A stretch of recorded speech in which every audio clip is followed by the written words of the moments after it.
નમસ્કાર વિદ્યાર્થી મિત્રો, ચેપ્ટર 6 કાર્ય ઉર્જા અને પાવર. એમાં કાર્યમાં બે ભાગ, અચળ બળ વડે થતું કાર્ય અને ચલ બળ વડે થતું કાર્ય. ઉર્જાની અંદર ત્રણ ભાગ, ગતિ ઉર્જા, સ્થિતિ ઉર્જા અને યાંત્રિક ઉર્જા. એમાં સૌથી પહેલા ગતિ ઉર્જા, કાર્ય ઉર્જા પ્રમેયની અંદર કાર્ય સાથે આપણે લઈ લીધું. સ્થિતિ ઉર્જાના બે ભાગ, ગુરુત્વીય સ્થિતિ ઉર્જા અને સ્થિતિસ્થાપકીય સ્થિતિ ઉર્જા, અને યાંત્રિક ઉર્જા અથવા કુલ ઉર્જા, જે આપણે આગળના વિડીયોમાં ચર્ચા કરી ગયા. ગુરુત્વીય સ્થિતિ ઉર્જાની વાત બધી આવી ગઈ. આજના વિડીયોમાં આપણે સ્થિતિસ્થાપકીય સ્થિતિ ઉર્જાના બીજા વિભાગ વિશે બધી ચર્ચા કરીશું. સ્પ્રિંગમાં સંગ્રહ પામતી સ્થિતિ ઉર્જા સમજાવો. સ્થિતિસ્થાપકીય સ્થિતિ ઉર્જા, ઇલાસ્ટિક પોટેન્શિયલ એનર્જી, શેને કારણે ઉત્પન્ન થાય છે? તો કે સ્પ્રિંગના સ્થિતિસ્થાપકતાના ગુણધર્મને કારણે. અચ્છા, ગુરુત્વીય સ્થિતિ ઉર્જામાં શું હતું? કોન્સેપ્ટ યાદ કરો. તો કે સ્થિતિ ઉર્જા ક્યારે ઉત્પન્ન થાય? જ્યારે બળની વિરુદ્ધ દિશામાં કાર્ય કરવામાં આવે. પદાર્થને આપણે ઉપર લઈ જઈએ ગુરુત્વાકર્ષણ બળની વિરુદ્ધ દિશામાં, તો બળની વિરુદ્ધ દિશામાં કાર્ય કરતા જે ઉત્પન્ન થાય છે એને કહીએ છીએ સ્થિતિ ઉર્જા. ગુરુત્વાકર્ષણ બળમાં ઉત્પન્ન થાય છે એટલે ગુરુત્વીય સ્થિતિ ઉર્જા. હા, સ્પ્રિંગ છે એમાં પદાર્થ જોડીને આપણે પદાર્થને ખેંચીએ છીએ, સ્પ્રિંગ ખેંચાય છે તો સ્પ્રિંગમાં શું ઉત્પન્ન થાય છે? પુનઃસ્થાપક બળ. એ પુનઃસ્થાપક બળ એવી રીતે ઉત્પન્ન થાય છે કે જે સ્પ્રિંગ ખેંચાય છે, સ્પ્રિંગનું સ્થાનાંતર થાય છે, એનો વિરોધ કરે છે. રાઈટ? એટલે જે કાર્ય કરીએ છીએ સ્થિતિ ઉર્જામાં પરિણામે છે. આપણે બળના વિરુદ્ધમાં કાર્ય કરીએ છીએ. બળની દિશામાં કાર્ય થતું હોય તો ગતિ ઉર્જા ઉત્પન્ન થાય, બળની વિરુદ્ધ દિશામાં કાર્ય થતું હોય તો સ્થિતિ ઉર્જા ઉત્પન્ન થશે. તો આ કોન્સેપ્ટ સ્થિતિ ઉર્જાનો. અને પુનઃસ્થાપક બળને કારણે, સ્પ્રિંગના સ્થિતિસ્થાપકતાના ગુણધર્મને કારણે જે કાર્ય થાય છે એ શેમાં પરિણામે છે? સ્થિતિ ઉર્જામાં. એટલે એને કહેવાય છે ઇલાસ્ટિક પોટેન્શિયલ એનર્જી, સ્થિતિસ્થાપકીય સ્થિતિ ઉર્જા. ઓકે, હવે આ કોન્સેપ્ટમાં આપણે આગળ કામ કરી તો તમને અહીંયા એક બહુ જ સરસ આકૃતિ આપેલી છે. એ આકૃતિ સમજવા પ્રયત્ન કરીએ. સૌથી પહેલાં આકૃતિની અંદર ત્રણ પરિસ્થિતિ આપી છે. એમાં આ જે પરિસ્થિતિ છે અત્યારે આકૃતિ એ સ્પ્રિંગની સંતુલન સ્થિતિ છે. એટલે કે અહીંયા સ્પ્રિંગ ખેંચાયેલી કે દબાયેલી નથી. એટલે સ્થાનાંતર x = 0 છે અને કોઈ પણ જાતનું પુનઃસ્થાપક બળ લાગતું નથી. એટલે Fs પણ 0 છે. તમે અહીંયા Fsની જગ્યાએ F લખશો તો ચાલશે. તો F પણ કેટલા છે? 0. સ્પ્રિંગ પોતાની સંતુલન સ્થિતિમાં છે. હવે બીજી પરિસ્થિતિ વિચારીએ તો સ્પ્રિંગને આપણે આકૃતિ બીમાં જમણી બાજુ સ્થાનાંતર કરાવીએ છીએ. કેટલું સ્થાનાંતર કરાવીએ છીએ? તો કે x જેટલું સ્થાનાંતર કરાવીએ છીએ. સ્પ્રિંગ જમણી બાજુ x જેટલું સ્થાનાંતર કરશે તો સ્પ્રિંગમાં વિરુદ્ધ દિશામાં પુનઃસ્થાપક બળ ઉત્પન્ન થાય. જે આ દિશામાં છે એ તમને અહીંયા દર્શાવેલું છે. સ્થાનાંતર કઈ દિશામાં થાય છે? જમણી બાજુ. પુનઃસ્થાપક કઈ દિશામાં ઉત્પન્ન થશે? ડાબી બાજુ. રાઈટ? સ્થાનાંતર જમણી બાજુ થાય છે, ધન x અક્ષને અનુલક્ષીને છે એટલે સ્થાનાંતર ધન ગણી શકાય, એટલે x ધન છે. પુનઃસ્થાપક બળ ડાબી બાજુ ઉત્પન્ન થાય છે, ઋણ x અક્ષની દિશામાં, એટલે પુનઃસ્થાપક બળ ઋણ છે એમ ગણી શકાય. ઓકે, આ એક પરિસ્થિતિ. બીજી પરિસ્થિતિ સંતુલન સ્થિતિમાંથી ધારો કે આપણે સ્પ્રિંગને દબાવીએ છીએ એટલે જે સ્થાનાંતર થાય છે એ કઈ દિશામાં થાય છે? ડાબી બાજુએ. જો સ્થાનાંતર ડાબી બાજુ થતું હોય તો પુનઃસ્થાપક બળ કઈ દિશામાં ઉત્પન્ન થશે? જમણી બાજુ. સ્પ્રિંગ છે એને દબાવીશું તો પુનઃસ્થાપક બળ વિરુદ્ધ દિશામાં ઉત્પન્ન થાય છે. એટલે આપણે એમ કહી શકીએ કે x ઋણ છે, સ્થાનાંતર ડાબી બાજુ કરાવીએ છીએ પણ પુનઃસ્થાપક બળ જમણી બાજુ ઉત્પન્ન થાય છે. ટૂંકમાં અહીંયા એક વસ્તુ લખી શકાય કે F ઉદ્ભવતું પુનઃસ્થાપક બળ નંબર 1 અંતરના સમપ્રમાણમાં છે. તમે વધુ ખેંચશો તો વધુ પુનઃસ્થાપક બળ ઉત્પન્ન થશે, વધુ દબાવશો સ્પ્રિંગને તો વધુ પુનઃસ્થાપક બળ ઉત્પન્ન થશે. નંબર 1 પુનઃસ્થાપક બળ છે અંતરના સમપ્રમાણમાં છે. બીજું, અંતરની વિરુદ્ધ દિશામાં છે એટલે નિશાની કેવી આવશે? માઇનસ. જો સ્પ્રિંગને જમણી બાજુ ખેંચો છો ઉદ્ભવતું પુનઃસ્થાપક બળ ડાબી બાજુ છે, જો સ્પ્રિંગને દબાવીએ છીએ ડાબી બાજુ તો ઉદ્ભવતું પુનઃસ્થાપક બળ જમણી બાજુ છે. આમ લખી શકાય F is proportional two minus x. આના પરથી લખી શકાય F is equal to minus કે એક્સ. આ પુનઃસ્થાપક બળનું સૂત્ર છે, બહુ મહત્વનું સૂત્ર છે. આમાં જે કે જે છે એને કહેવામાં આવે છે સ્પ્રિંગનો બળ અચળાંક. શબ્દો યાદ રાખજો, કે ને કહેવામાં આવે છે સ્પ્રિંગનો બળ અચળાંક. આ બળ અચળાંક છે એને સૂત્રના સ્વરૂપમાં વાત કરીએ તો એનું સૂત્ર છે F/x. સ્પ્રિંગના બળ અચળાંકનું સૂત્ર છે F/x. F/x પરથી એનો એકમ થાય બળ અચળાંકનો ન્યૂટન મીટર ઇન્વર્સ. યાદ રાખજો, ઓબ્જેક્ટિવ માટે બળ અચળાંક કે બરાબર લખી શકાય F/x ન્યૂટન મીટર ઇન્વર્સ. કેનું પારિમાણિક સૂત્ર, બળનું પારિમાણિક સૂત્ર શું છે? m1L1T-2 ના છેદમાં શું લખી શકાય? L1 ઉડી જાય તો ફાઇનલી કેનું પારિમાણિક સૂત્ર શું થશે? m1L0T-2. આ જે છે એ બળ અચળાંકનું પારિમાણિક સૂત્ર છે ઓબ્જેક્ટિવ માટે. Most IMP. આ બળ અચળાંક બહુ મહત્વની વસ્તુ છે. જો બળ અચળાંક વધારે હશે ઓબ્જેક્ટિવ માટે, જો બળ અચળાંકનું મૂલ્ય વધારે હશે તો સ્પ્રિંગ કડક હશે, અને બળ અચળાંક ઓછો હશે તો સ્પ્રિંગ છે એ નરમ હશે. જો એક રહસ્યની વાત કહું કે આપણે લક્ઝરીની અંદર મુસાફરી કરીએ છીએ, બસ છે, બસ એસટીની બસ આપણે વાપરીએ છીએ, બસમાંથી એક ગ્રેડ ઉપર જઈએ તો લક્ઝરી આવે. લક્ઝરીની અંદર ટ્રાવેલ કરીએ છીએ, મુસાફરી કરીએ છીએ. લક્ઝરીમાં ઘણા બધા પ્રકારની છે વાત. એક લક્ઝરી હોય, રાઈટ. લક્ઝરી પછી લક્ઝરીની અંદર જે સસ્પેન્શન હોય એ સ્પ્રિંગ હોય. જ્યારે જ્યારે એ ખાડામાંથી પસાર થાય ત્યારે થોડો થોડો આપણે અહેસાસ થાય કે એ ખાડા છે, રાઈટ. એ લક્ઝરી પછી એ ટાઈપની લક્ઝરી આવે કે જેની અંદર સસ્પેન્શન ખૂબ સારા હોય અને એના ગ્રેડ છે. જેમ જેમ આગળ વધતા જઈએ છેલ્લે એરબસ આવે, આપણે એરોડ્રામથી કરીને પ્લેન સુધી પહોંચાડે તે જે બસ છે એને કહેવાય એરબસ. એના સસ્પેન્શન એકદમ સારા હોય. ગાડીમાં પણ એમ જ છે, તમે અમુક ગાડીઓ લ્યો તો એના સસ્પેન્શન અમુક પ્રકારના હોય. પછી જેમ જેમ તમે વધુ રૂપિયાવાળી ગાડી તરફ જતા જાઓ તેમ તેમ એના સસ્પેન્શનની ક્વોલિટી ખૂબ સારી હોય. ખાડો કે સ્પીડ બ્રેકર આવે તો ખબર પણ ન પડે.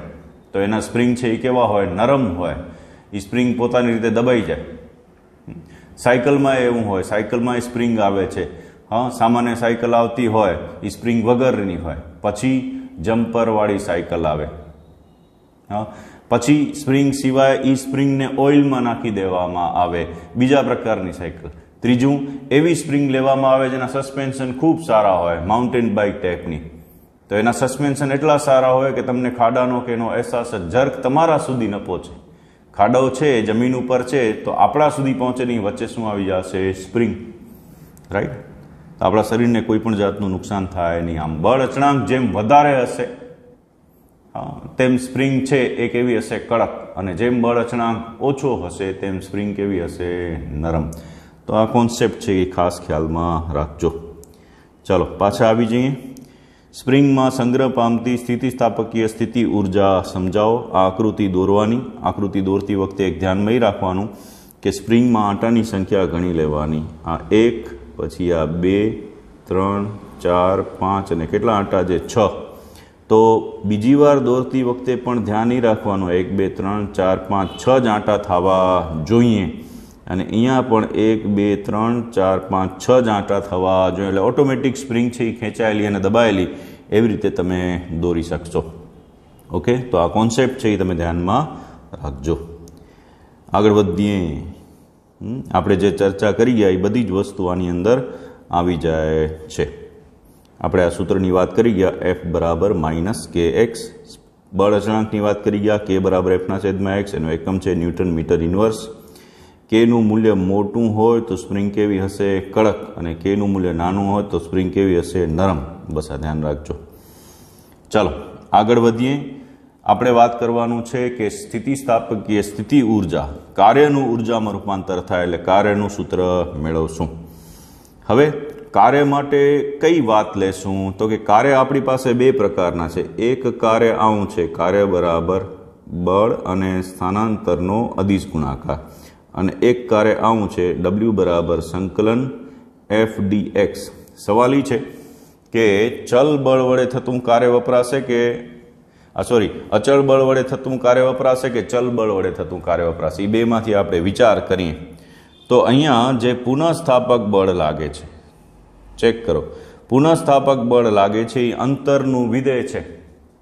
તમે જેમ પુનઃસ્થાપક બળ છે જેમ અંતર છે એનું મૂલ્ય વધારતા જશો તેમ પુનઃસ્થાપક બળનું મૂલ્ય પણ કેવું થતું જશે? વધતું જશે. એટલે અહીંયા જે કાર્ય થાય છે એ ચલ બળની પરિસ્થિતિમાં થાય છે, રાઈટ. એટલે ચલ બળની પરિસ્થિતિમાં થતું કાર્ય છે એટલે એ સૂત્ર લેવાનું. એટલે અહીંયા કયું સૂત્ર લેશું તો કે W બરાબર FD નહીં આવે, અહીંયા સૂત્ર આવશે W બરાબર સંકલન FDX. તો સંકલન FDX થી વાત ચાલુ કરીએ.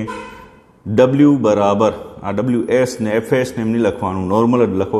W બરાબર શું લખી શકાશે તો કે સંકલન FDX. એમાં સીમાઓ કેટલી લેવાની તો કે 0 થી XM. હવે XM શું છે તો કે સ્પ્રિંગની લંબાઈમાં થઈ શકતો મહત્તમ વધારો. સ્પ્રિંગને વધુમાં વધુ એટલે સુધી ખેંચી શકાય છે. હવે તમે એનાથી વધારે ખેંચશો તો સ્પ્રિંગ તૂટી જશે, રાઈટ. એટલે આ જે છે એ થઈ શકતો સ્પ્રિંગમાં થઈ શકતો મહત્તમ વધારો દર્શાવે છે. તો મહત્તમ વધારા સુધી આપણે ચર્ચા કરીએ તો 0 થી કરીને XM સુધી આપણે એનું સંકલન કરીશું. ચાલો Fની કિંમત મૂકી દઈએ -KX. F બરાબર -KX. આ ડેલ્ટા X નહીં, F બરાબર -KX ઉપર તારવી ગયા છીએ એ મૂકી દેવાનું. -K અચળ પદ તરીકે ક્યાં આવશે? બારે. સંકલન XDX. Xનું Xની સાપેક્ષે સંકલન કેટલું થાય તો કે xn+1/n+1 અનુસાર x²/2 થશે. પછી x²/2 માં સીમાઓ મૂકી દો. સૌથી પહેલા ઉપરની સીમા xm²/2 માઇનસ નીચેની સીમા 0. જવાબ આવશે -K xm²/2. આ કોઈનું સૂત્ર આવ્યું? Wનું. અને આ જે કાર્ય છે એનું સ્પ્રિંગની સ્થિતિસ્થાપકીય સ્થિતિ ઉર્જામાં કાર્યનું ઉર્જામાં રૂપાંતર થાય. એટલે સ્પ્રિંગની સ્થિતિસ્થાપકીય સ્થિતિ ઉર્જાનું સૂત્ર U બરાબર લખી શકાય 1/2 K xm². જ્યાં xm છે એ મહત્તમ સ્થાનાંતર દર્શાવે છે. આપણે આ સ્થિતિ ઉર્જા છે એ મહત્તમ સ્થાનાંતર માટે છે. પણ તમે સ્પ્રિંગને જરાક ખેંચશો, XMની જગ્યાએ X જેટલું સ્થાનાંતર આપશો તો પણ એમાં સ્થિતિ ઉર્જા થશે, એમાં કાર્ય થશે, એનું સ્થિતિ ઉર્જામાં રૂપાંતર થશે. એટલે આપણે એક જનરલાઇઝ અહીંયા સૂત્ર યાદ રાખીએ. સ્પ્રિંગમાં ઉદ્ભવતી સ્થિતિસ્થાપકીય સ્થિતિ ઉર્જા લખી શકાય 1/2 K x². આ જે છે એ જવાબ છે જે આ થિયરીની અંદર નાખેલો નથી. એટલે ખાસ યાદ રાખજો, X અંતરે સ્પ્રિંગમાં જો W જેટલું કાર્ય કરવું પડતું હોય તો એ કાર્યનું સ્થિતિ ઉર્જાની અંદર રૂપાંતર થશે. X અંતરે સ્થિતિસ્થાપકીય સ્થિતિ ઉર્જા થશે 1/2 K x². પછી જો Xની જગ્યાએ XM લખો છો તો મહત્તમ સ્થાનાંતર કહેવાય. મહત્તમ સ્થાનાંતર કહેવાય તો આવી પરિસ્થિતિમાં U પણ મહત્તમ સ્થિતિ ઉર્જા U મેક્સિમમ થશે. તો સૂત્ર લખી શકાય 1/2 K xm². આ મહત્તમ સ્થિતિ ઉર્જાનું સૂત્ર છે. બીજા શબ્દોમાં મહત્તમ સ્થિતિ ઉર્જા એટલે શું? યાંત્રિક ઉર્જા. ધ્યાનમાં રાખજો. આ પ્રશ્નમાં ડિટેલ નહીં આવે પણ તમે ધ્યાનમાં રાખજો કે મહત્તમ સ્થિતિ ઉર્જા એટલે શું? યાંત્રિક ઉર્જા. જ્યારે આપણે યાંત્રિક ઉર્જાનું સૂત્ર આ રીતે લખીએ છીએ E બરાબર K + U, ત્યારે E બરાબર જો K 0 થઈ જાય તો U કેવા થશે? મેક્સિમમ. અથવા તો E બરાબર જો K મેક્સિમમ થઈ જાય તો U કેવા થઈ જશે? 0. જો સ્થિતિ ઉર્જા શૂન્ય થઈ જાય તો બધી ઉર્જા કયા સ્વરૂપમાં હશે? ગતિ ઉર્જાના સ્વરૂપમાં. જો ગતિ ઉર્જા શૂન્ય થઈ જાય તો બધી જ ઉર્જા કયા સ્વરૂપમાં હશે? સ્થિતિ ઉર્જામાં. એટલે આ મહત્તમ સ્થિતિ ઉર્જાનું સમીકરણ છે અથવા યાંત્રિક ઉર્જાનું સમીકરણ છે 1/2 K xm². બાકી સ્થિતિ ઉર્જાનું સમીકરણ આ છે U બરાબર 1/2 K x². અહીંયા બધી જ સાબિતી XM માટે કરવામાં આવેલી છે. એટલે એટલું કરી અને છેવટે W બરાબર -1/2 K xm² કરી હજી U બરાબર 1/2 K xm² લખી અને છેલ્લે લખવાનું X અંતરે સ્થિતિ ઉર્જાનું સમીકરણ U બરાબર 1/2 K x². અહીંયા તમને બળ વિરુદ્ધ અંતરનો આલેખ આપેલો છે.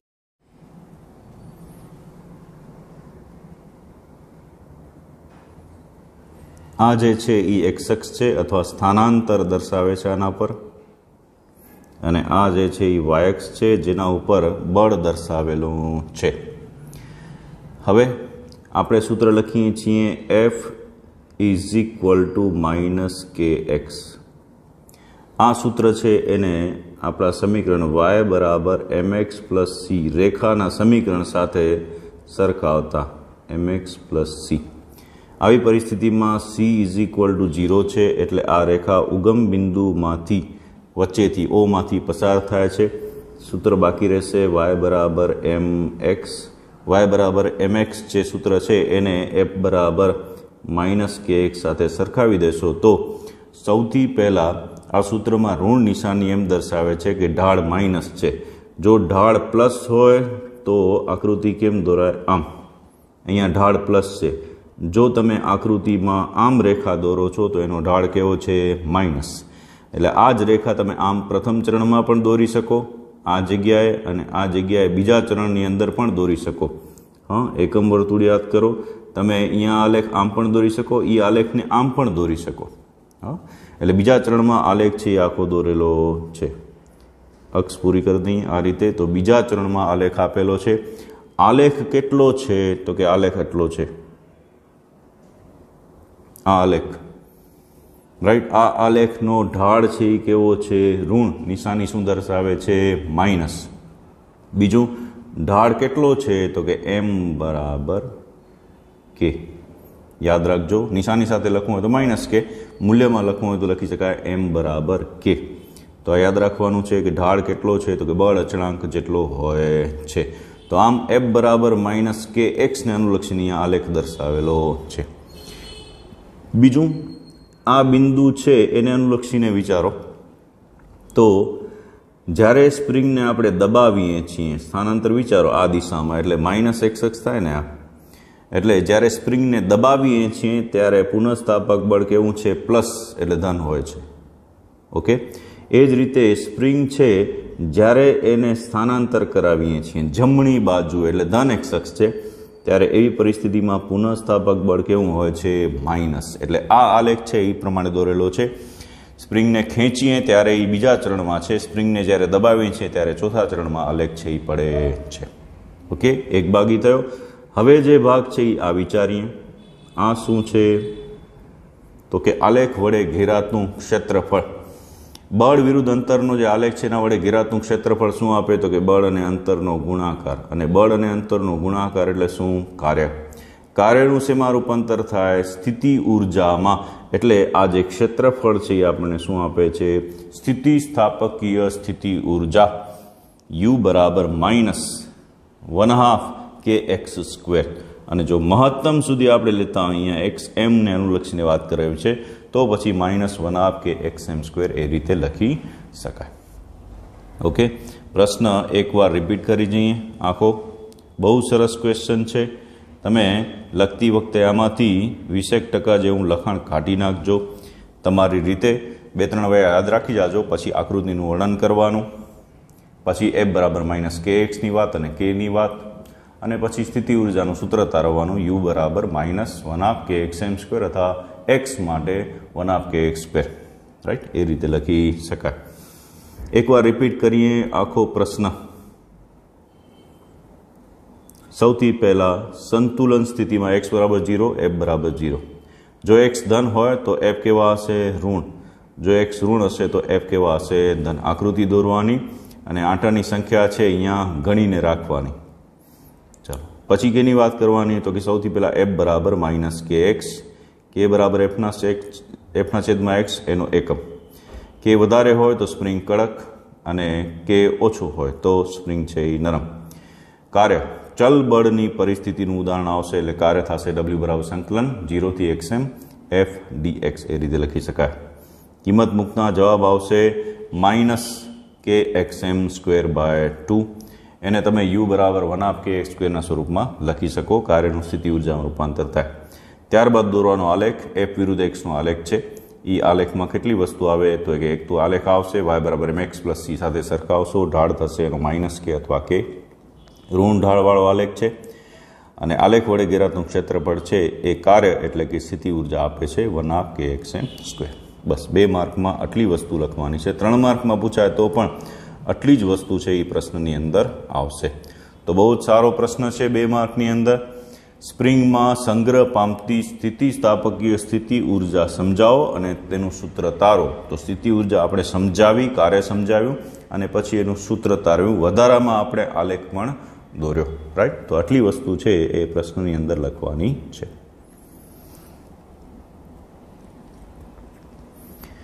સ્થિતિસ્થાપક સ્પ્રિંગના છેડે બાંધેલ બ્લોકને ખેંચીએ કે દબાવીએ ત્યારે યાંત્રિક ઉર્જા સંરક્ષણનો સિદ્ધાંત પડાય છે તેમ બતાવો. હા, બ્લોકને શું કરીએ છીએ? ખેંચીએ કે દબાવીએ ત્યારે શું પડાય છે? યાંત્રિક ઉર્જા સંરક્ષણ. તમે બ્લોકને ખેંચો છો આ રીતે, બાહ્ય બળ લગાડીને બ્લોકને આપણે શું કરીએ છીએ? x જેટલું સ્થાનાંતર આપીએ છીએ. આકૃતિ બી અનુસાર આપણે બ્લોકને સ્થાનાંતર આપીએ છીએ એટલે બ્લોકમાં શું ઉત્પન્ન થાય છે? સ્થિતિ ઉર્જા. જેમ સ્થાનાંતર વધતું જશે, સ્થિતિ ઉર્જાનું સૂત્ર શું છે? 1/kx². જેમ સ્થાનાંતર છે એ વધતું જશે તેમ સ્થિતિ ઉર્જાનું મૂલ્ય પણ શું થશે? વધતું જશે. અને પછી ક્લોક જગ્યાએથી તમે બ્લોકને છોડી દો, રિલીઝ કરી દો તો પુનઃસ્થાપક બળને કારણે એના અંતરમાં શું થશે? ઘટાડો.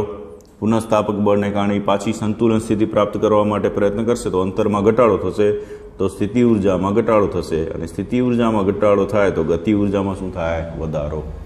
આમ જ્યારે તમે એને છોડી દેશો ત્યારે એની સ્થિતિ ઉર્જા ઘટશે અને ગતિ ઉર્જા વધશે.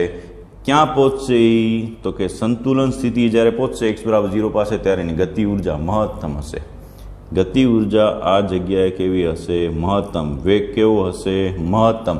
અને પછી વળી પાછું દબાશે એટલે વળી પાછું પુનઃસ્થાપક બળ લાગશે, ગતિની વિરુદ્ધમાં કાર્ય થશે, વળી પાછો સ્પ્રિંગનો વેગ ઘટતો જશે, સ્થિતિ ઉર્જા વધતી જશે અને કોઈ એક xm જેટલા અંતરે વળી પાછી સ્થિતિ ઉર્જા મહત્તમ થઈ જશે અને સ્પ્રિંગ તે જગ્યાએ, બ્લોક તે જગ્યાએ સ્થિર થશે, તે જગ્યાએ સ્થિતિ ઉર્જા મહત્તમ હશે, ગતિ ઉર્જા ઘટીને શૂન્ય થઈ જશે. વળી ત્યાંથી બ્લોક રિલીઝ થશે, છૂટશે એટલે વળી જમણી બાજુ ગતિ કરશે, સંતુલન સ્થિતિ બાજુ, અને વળી એ જગ્યાએ એની સ્થિતિ ઉર્જા છે એ ઘટતી જશે અને ગતિ ઉર્જા છે એ વધતી જશે. તો આવી રીતે બ્લોકના સંતુલન બિંદુની આસપાસ, જેને આપણે દોલનો ચેપ્ટરની અંદર સેમિસ્ટર 2માં દોલન ચેપ્ટર આવશે, એમાં આ જ વસ્તુ પાછી આવશે, તેને આપણે કહીશું નિયત બિંદુ. તમે ઉગમ બિંદુ, નિયત બિંદુ, સંતુલન સ્થાન આવા બધા શબ્દો સમજાશે. તો એ નિયત બિંદુ શબ્દો વાપરશું. નિયત બિંદુની આસપાસ પદાર્થ છે એ દોલનીય ગતિ કરે છે એમ કહેવાય. ચાલો હવે વાત કરીએ. જ્યારે બ્લોક સંતુલન સ્થિતિમાં છે ત્યારે શું થાય છે? તો કે x = 0 છે. રાઈટ. x બરાબર 0 છે ત્યારે આપણે એને ત્યાંથી x જેટલું સ્થાનાંતર આપીએ છીએ. x જેટલું સ્થાનાંતર આપીએ છીએ તો એની પાસે કઈ ઉર્જા હશે? xm જેટલું નહીં, x જેટલું સ્થાનાંતર આપીએ છીએ. x જેટલું સ્થાનાંતર આપીએ છીએ ત્યારે એની પાસે કુલ ઉર્જા થશે 1/kx² + 1/mv². સ્થિતિ ઉર્જા પણ હશે અને ગતિ ઉર્જા પણ હશે. અથવા તો xm જેટલું સ્થાનાંતર આપીને છોડી દઈએ છીએ તો વચ્ચે કોઈક જગ્યાએ એની પાસે સ્થિતિ ઉર્જા પણ હશે અને ગતિ ઉર્જા પણ હશે. લખી શકાય 1/kx² + 1/mv². અને જ્યારે એને મહત્તમ સ્થાનાંતર આપેલ છે કોઈ એક દિશામાં, સ્પ્રિંગ નથી દોરતો, ધારો કે પદાર્થને અહીંયા સુધી જે લઈ જઈએ છીએ ત્યારે સ્થાનાંતર છે એ મહત્તમ છે. આ જે છે એ એની સંતુલન અવસ્થા છે અને અહીંયા વચ્ચે ક્યાંક પહોંચેલો છે ત્યારે સ્થાનાંતર કેટલું છે? x. પદાર્થ છે એ મહત્તમ સ્થાનાંતર પાસેથી આપણે એને રિલીઝ કરીએ છીએ, છોડી દઈએ છીએ. એટલે હવે જેમ જેમ એ પોતાના સંતુલન સ્થાન તરફ જશે તેમ ફરીથી એકવાર ગતિ ઉર્જામાં વધારો થશે અને સ્થિતિ ઉર્જામાં ઘટાડો થશે. xm પાસે માત્ર કઈ ઉર્જા હશે? સ્થિતિ ઉર્જા. જ્યારે એ સંતુલન સ્થાન પાસે પહોંચશે ત્યારે એની પાસે માત્ર કઈ ઉર્જા હશે? ગતિ ઉર્જા. પણ વચ્ચેના કોઈ બિંદુએ એની પાસે ગતિ ઉર્જા પણ હશે અને સ્થિતિ ઉર્જા પણ હશે, રાઈટ। તો આવી પરિસ્થિતિમાં પહેલાં એક્સએમની વાત કરતા હોઈએ તો કુલ ઉર્જા કેટલી થશે 1/kxm²। છોડી દેશું ત્યારે કોઈ x અંતરે એની પાસે ઉર્જા થશે 1/kx² વત્તા 1/mv²। x બરાબર 0 પાસે એટલે મધ્યમાન સ્થાન પાસે માત્ર ગતિ ઉર્જા હશે, માત્ર ગતિ ઉર્જા હશે અને એમાં વેગ કેવો હશે? એનો મહત્તમ vm, મહત્તમ વેગ સાથેની ઉર્જા હશે 1/mvm²। બરાબર શું લખી શકાય? 1/xm²। એટલે આપણે આ પહેલું છે અને કહીએ નંબર 2 અને આની નંબર 3 કહીએ તો 1 ને પહેલાં 2 સાથે સરખાવ્યું છે એટલે આ સમીકરણ મળે છે, પછી 1 ને ત્રીજી પરિસ્થિતિ સાથે સરખાવી છે એટલે આ સમીકરણ મળે છે। એકવાર x બરાબર 0 ને x બરાબર x સ્થાન પાસે સરખાવેલું છે અને બીજી વાર x બરાબર 0 છે એને x બરાબર xm સ્થાન સાથે સરખાવેલું છે। ટૂંકમાં સમીકરણો મળે છે, એ સમીકરણ પરથી તમે લખી શકો બંને બાજુ 1/1 ઉડી જશે એટલે mvm² બરાબર kxm² એટલે vm² ને સૂત્ર કરતા બનાવો, vm છે એને સૂત્ર કરતા બનાવો, બંને બાજુ વર્ગમૂળ લઈ લો તો vm બરાબર લખી શકાય મહત્તમ વેગનું સૂત્ર મળે છે। શેનો ઉપયોગ કરીને? તો કે યાંત્રિક ઉર્જા સંરક્ષણના નિયમનો ઉપયોગ કરીને vm બરાબર લખી શકાય √k/m, હા √k/m × xm। આ જે છે એ મહત્તમ વેગનું સૂત્ર છે। શેનો ઉપયોગ કરીને મેળવ્યું? યાંત્રિક ઉર્જા સંરક્ષણનો ઉપયોગ કરીને। તો આપણે સાબિત કરવાનું છે કે સ્થિતિસ્થાપક સ્ટ્રિંગના છેડે બાંધેલ બ્લોકને ખેંચીએ કે દબાવીએ ત્યારે યાંત્રિક ઉર્જા સંરક્ષણનો નિયમ છે એ પડાય છે। ઓકે, તો યાંત્રિક ઉર્જા સંરક્ષણનો નિયમ પડાય છે એમાં આપણે 2 સૂત્ર પરથી વાત કરી। પહેલું સૂત્ર કુલ ઉર્જા 1/kxm², હા કુલ ઉર્જા 1/kxm² બરાબર x અંતરે 1/kx² વત્તા 1/mv²। પછી બીજું સૂત્ર 1/kxm² ડાબી બાજુ જ રાખો એને ઇઝ ઇક્વલ ટુ લખી શકાય 1/mvm², રાઈટ। આ કોઈ x અંતર માટે x અંતરે બંને હશે ગતિ ઉર્જા વત્તા સ્થિતિ ઉર્જા। આ જે છે એ બરાબર નિયત બિંદુ પાસે ઉગમ બિંદુ પાસે 1/mvm²। બસ આ બે યાંત્રિક ઉર્જા સંરક્ષણનો નિયમ અને પછી છેલ્લું જે સૂત્ર છે એના પરથી vmનું સૂત્ર તારવેલું છે। vm બરાબર લખી શકાય વર્ગમૂળમાં k/m × xm। બસ આ થયું યાંત્રિક ઉર્જા સંરક્ષણની વાત અને એના પરથી મહત્તમ ઝડપ મહત્તમ વેગનું સૂત્ર લખીને તૈયાર કરજો।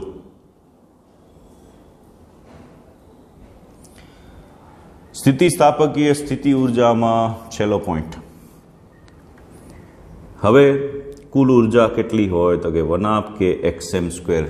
અંતર મહત્તમ હોય ત્યાં સ્થિતિ ઉર્જા મહત્તમ હોય તો 1/kxm જેટલી હોય, xm² જેટલી હોય ને યાંત્રિક ઉર્જા જેટલી હોય, રાઈટ। મહત્તમ સ્થિતિ ઉર્જા u, મહત્તમ સ્થિતિ ઉર્જા u બરાબર લખી શકાય 1/kxm², બરાબર મહત્તમ સ્થિતિ ઉર્જાનું સૂત્ર છે। બાકી સ્થિતિ ઉર્જાનું સૂત્ર 1/kx² લખી શકાશે અને મહત્તમ ગતિ ઉર્જાનું સૂત્ર છે 1/mvm²। નિયત બિંદુ પાસે ગતિ ઉર્જા કેવી હશે? મહત્તમ। વસ્તુઓ એકવાર રિપીટ કરીએ અને સમજવા પ્રયત્ન પણ કરીએ। સ્પ્રિંગ છે, હા સ્પ્રિંગ, એને અહીંયા જે રીતે લખેલું છે ને એ પ્રમાણે જો હું સમજાવું તો સ્પ્રિંગ છે એને આમ લટકાવી દઈએ અને નીચે પદાર્થ છે જે એક્સ અક્ષને અનુલક્ષીને દોલનો આપણે કર્યા હતા એ અત્યારે હું વાય અક્ષને અનુલક્ષીને દેખાડી રહ્યો છું। આ નિયત બિંદુ છે, પદાર્થ છે એ નિયત બિંદુથી ઉપર હોઈ શકે અથવા નિયત બિંદુથી નીચે પણ જઈ શકે। હા આ જગ્યાએ આપણે લખી શકીએ x બરાબર 0, આ જગ્યાએ આપણે લખી શકીએ x બરાબર xm, આ જગ્યાએ લખી શકીએ x બરાબર xm। હા ઉપર છે તો આપણે લખી શકીએ પ્લસ, નીચે છે તો માઇનસ।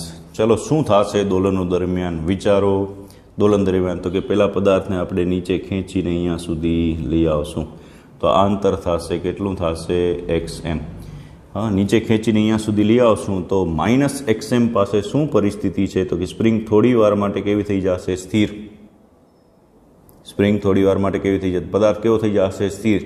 એની સ્થિતિ ઉર્જા કેવી હશે? મહત્તમ, એટલે કે યાંત્રિક ઉર્જા જેટલી હશે। સ્થિતિ ઉર્જા મહત્તમ હશે એટલે કે યાંત્રિક ઉર્જા જેટલી હશે એટલે 1/kxm² એની સ્થિતિ ઉર્જા થશે અને યાંત્રિક ઉર્જા તો કેટલી હશે 1/kxm², મહત્તમ હશે. પછી તમે અહીંયાથી છોડી દેશો એટલે કઈ જગ્યાએ આવશો? નિયત બિંદુ પાસે, વચ્ચે. જ્યારે વચ્ચે આવશો ત્યારે એની સ્થિતિ ઉર્જા છે એ ઘટતી જશે, ગતિ ઉર્જા વધતી જશે. તો નિયત બિંદુ પાસે એટલે વચ્ચે એની ગતિ ઉર્જા મહત્તમ હશે અને સ્થિતિ ઉર્જા કેટલી થઈ જશે? 0. ગતિ ઉર્જા મહત્તમ હશે, સ્થિતિ ઉર્જા 0 થઈ જશે. તો એ ગતિ ઉર્જા મહત્તમ એટલે કોના જેટલી હશે? યાંત્રિક ઉર્જા જેટલી. એટલે 1/mvm² બરાબર લખી શકાય 1/kxm². 1/mvm² બરાબર લખી શકાય 1/kxm². ઓકે, તો આગળ વધીએ. પછી બ્લોક છે એ છેક ઉપર આવી જશે +xm પાસે. વળી પાછી સ્થિતિ ઉર્જા મહત્તમ થઈ જશે, પદાર્થ થોડી વાર માટે સ્થિર થશે. ગતિ ઉર્જા શૂન્ય થઈ જશે. મહત્તમ સ્થિતિ ઉર્જા એટલે કેટલી થશે? 1/kxm². અને કેના જેટલી હશે? યાંત્રિક ઉર્જા જેટલી. પરિસ્થિતિ તમે ચેક કરશો તો યાંત્રિક ઉર્જા કેવી જળવાઈ રહે છે? અચળ. જ્યારે સ્થિતિ ઉર્જા મહત્તમ હોય છે ત્યારે ગતિ ઉર્જા શૂન્ય હોય છે અને જ્યારે ગતિ ઉર્જા મહત્તમ હોય છે ત્યારે યાંત્રિક ઉર્જા સ્થિતિ ઉર્જા છે એ શૂન્ય હોય છે. ઓકે, તો આ વસ્તુ છે એ યાંત્રિક ઉર્જા સંરક્ષણ પરથી લખવામાં આવેલી છે. અને ત્યારબાદ એના આલેખ આપેલા છે. એ આલેખ છે એ કોમન સેન્સથી યાદ રાખજો. જો કેવી રીતે યાદ રહેશે એ તમને કહું. આલેખની અંદર આ જે છે એ સ્થિતિ એ જે છે યાંત્રિક ઉર્જાનો આલેખ છે.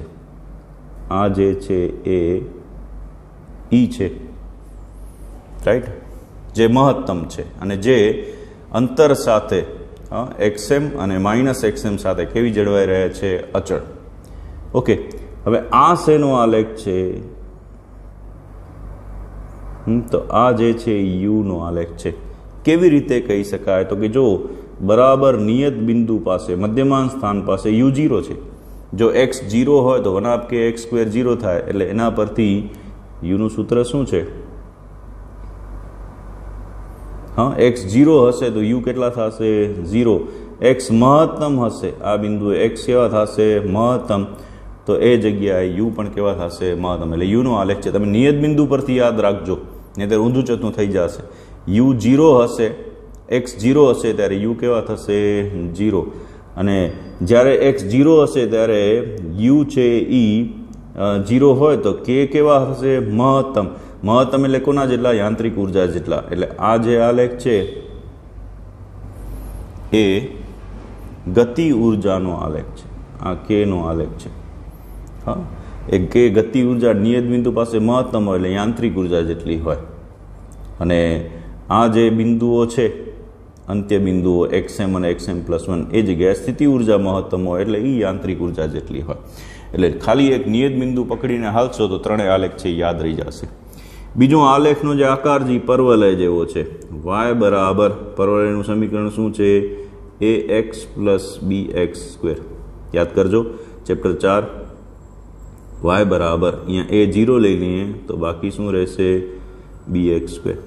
યુનું સમીકરણ શું છે? 1/kx². u proportional to x², y proportional to bx² અનુસાર એ આલેખ પરવલય જેવો છે. એવી જ રીતે ગતિ ઉર્જાનો આલેખ પણ પરવલય જેવો થશે. ઓકે, અને યાંત્રિક ઉર્જા કેવી જળવાઈ રહે છે? અચળ. એટલે એનો આલેખ કેવો છે? સુરેખ. તો યાદ રાખજો, સ્થિતિ ઉર્જા અને ગતિ ઉર્જાના આલેખ છે એ પરવલય આકારના છે અને યાંત્રિક ઉર્જાનો આલેખ છે એ કેવો હોય છે? સુરેખ. સ્પ્રિંગના છેડે બાંધેલ બ્લોકની ગતિ માટે જુદા જુદા સ્થાને યાંત્રિક ઉર્જા, સ્થિતિ ઉર્જા અને ગતિ ઉર્જા વિરુદ્ધ સ્થાનાંતરનો આલેખ દોરો. એટલે એક જ આલેખની અંદર તમને 3 આલેખ આપેલા છે. ઉર્જા વિરુદ્ધ અંતરના આલેખમાં તમને યાંત્રિક ઉર્જા, ગતિ ઉર્જા અને સ્થિતિ ઉર્જા ત્રણેય વિશેની માહિતી આપી દેવામાં આવેલી છે. ઓકે મિત્રો, આ ત્રણેય પ્રશ્નો છે એ બહુ મહત્વના છે. ત્રણેય પ્રશ્નો પરથી દાખલા પણ છે. એક્સ અને એક્સએમની અંદર કન્ફ્યુઝન ન થાય એ ખાસ ધ્યાન રાખવાનું. વચ્ચેના કોઈ પણ બિંદુએ એક્સ અને મહત્તમ અંતર હોય તો એક્સએમ. એ પ્રમાણે યુ બરાબર 1/kx² પણ લખાય અને યુ બરાબર 1/kxm² પણ લખાય. પણ જ્યારે એક્સએમ લખો છો ત્યારે યુ મેક્સિમમ છે અને એ યાંત્રિક ઉર્જા જેટલું છે એમ યાદ રાખવું.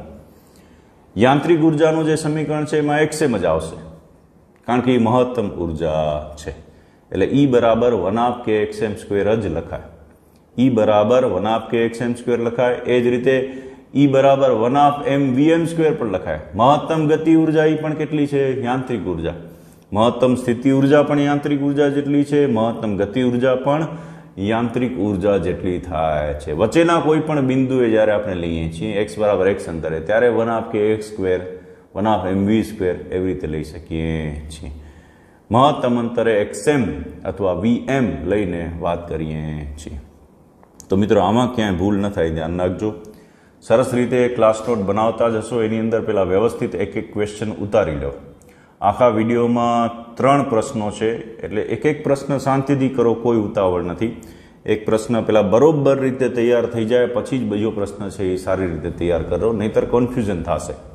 કન્ફ્યુઝન ન થાય એના માટે લખવું બહુ જરૂરી છે. ક્લાસ નોટ બનાવતા હશો એટલે ક્લાસ નોટમાં પહેલાં એક પ્રશ્ન લખો, પછી બરોબર તૈયાર કરો, મોઢે લખો, પછી બીજા પ્રશ્ન ઉપર આવો, સમજો સરસ રીતે, તૈયાર કરી મોઢે લખો, પછી ત્રીજો પ્રશ્ન આલેખવાળા ઉપર આવો, તૈયાર કરો ને મોઢે લખો.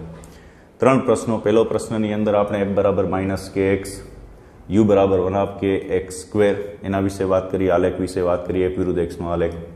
બીજા પ્રશ્નની અંદર આપણે યાંત્રિક ઉર્જા સંરક્ષણનો નિયમ લગાડ્યો, xm પાસે લગાડ્યો, x બરાબર 0 પાસે લગાડ્યો, સરખામણી કરી. એના પરથી મહત્તમ વેગનું સૂત્ર શોધ્યું, vm બરાબર √k/m(xm). એ પણ વાત કરી ગયા. અને ત્રીજા પ્રશ્નની અંદર આપણે ત્રણેયના આલેખ વિશે વાત કરી ગયા. એક ટેબલ બનાવી ગયા આપણે કે ભાઈ મહત્તમ અંતરે xm અને -xm પાસે શું, અને x બરાબર 0 હોય ત્યારે શું. હા, ત્યારે સ્થિતિ ઉર્જા, ગતિ ઉર્જા અને યાંત્રિક ઉર્જાની શું પરિસ્થિતિ હશે એના વિશે વાત કરી ગયા. એના પરથી આલેખ દોરી ગયા. પરવલય આકારના આલેખ મળે છે ઓબ્જેક્ટિવ માટે, યાદ રાખજો. આલેખ કેવી રીતે દોરાય, ઉપર નીચે ન થઈ જાય, ધ્યાન રાખજો. નિયત બિંદુ અથવા ઉગમ બિંદુ પરથી, ઉગમ બિંદુ પાસે વેગ મહત્તમ હોય, સ્થિતિ ઉર્જા 0 હોય, આટલું યાદ રાખશો તો આલેખમાં ભૂલ નહીં થાય. યાંત્રિક ઉર્જા તો ઉપર સીધી લાઈન દોરવાની છે. -xm થી કરીને +xm સુધી યાંત્રિક ઉર્જા બદલાતી નથી. જે બદલાય છે એ કોણ છે? સ્થિતિ ઉર્જા અને ગતિ ઉર્જા. રાઈટ. નિયત બિંદુ પાસે ગતિ ઉર્જા કેવી હોય? મહત્તમ. અને સ્થિતિ ઉર્જા કેટલી હોય? 0. એ પ્રમાણે આલેખ છે એ દોરવાનો. સરસ રીતે લખીને તૈયારી કરજો. બહુ જ સારા 3 પ્રશ્નો છે. હા, આ પ્રશ્નો તૈયાર કરશો એટલે તમારો અહીંયા સ્થિતિસ્થાપકીય સ્થિતિ ઉર્જાનો પાર્ટ પૂરો થઈ જશે. એટલે ચેપ્ટરનું નામ કાર્ય ઉર્જા, પાવરમાં કાર્ય પૂરું થઈ ગયું, ચલ અને અચળ બળ. અને ઉર્જા, એમાં ઉર્જાની અંદર ગતિ ઉર્જા, એ કાર્ય સાથે જ લઈ લીધું કાર્ય ઉર્જા પ્રમેયમાં. સ્થિતિ ઉર્જાના 2 ભાગ, ગુરુત્વીય સ્થિતિ ઉર્જા અને સ્થિતિસ્થાપકીય સ્થિતિ ઉર્જા. ગુરુત્વીય સ્થિતિ ઉર્જાની વાત થઈ ગઈ હતી. આ બધી જ વાત સ્થિતિસ્થાપકીય સ્થિતિ ઉર્જાને જાય છે.